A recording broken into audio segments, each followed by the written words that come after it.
మగవాడు అనేవాడు తన ఇంటిని మాత్రమే ఉద్ధరిస్తాడు.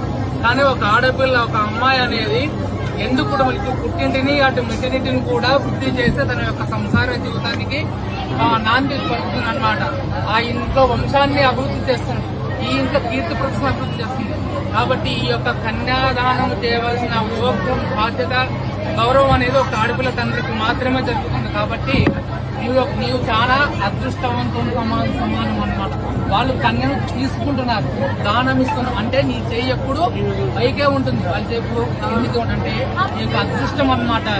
కాబట్టి ఈ కన్యాదానంలో శాస్త్రం ఏం చెప్తుందంటే కన్యాం కనక సంపన్నం అంటే ఈమె కన్యాం కనుకోండి బంగారం.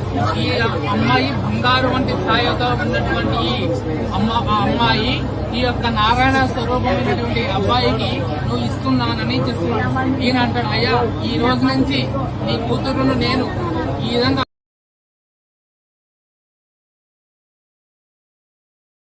మగవాడు అనేవాడు తన ఇంటిని మాత్రమే ఉద్ధరిస్తాడు.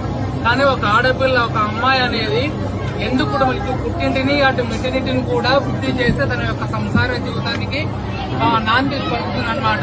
ఆ ఇంట్లో వంశాన్ని అభివృద్ధి చేస్తుంది, ఈ ఇంట్లో కీర్తి ప్రతిష్టను అభివృద్ధి చేస్తుంది. కాబట్టి ఈ యొక్క కన్యాదానం చేయవలసిన బాధ్యత, గౌరవం అనేది ఒక ఆడపిల్ల తండ్రికి మాత్రమే జరుగుతుంది. కాబట్టి నీవు చాలా అదృష్టవంతులు సమానం అన్నమాట. వాళ్ళు కన్యను తీసుకుంటున్నారు, దానం ఇస్తున్నారు అంటే నీ చెయ్యి ఎప్పుడు పైకే ఉంటుంది, వాళ్ళు చెప్పు ఎందుకు అంటే నీకు అదృష్టం అన్నమాట. కాబట్టి ఈ కన్యాదానంలో శాస్త్రం ఏం చెప్తుందంటే కన్యాం కనక సంపన్నం అంటే ఈమె కన్యాం కనుకోండి బంగారం. ఈ అమ్మాయి బంగారు వంటి ఛాయతో ఉన్నటువంటి అమ్మాయి ఈ యొక్క నారాయణ స్వరూపమైనటువంటి అబ్బాయికి నువ్వు ఇస్తున్నానని చెప్తున్నాడు. ఈయన అంటాడు, అయ్యా ఈ రోజు నుంచి నీ కూతురును నేను ఈ విధంగా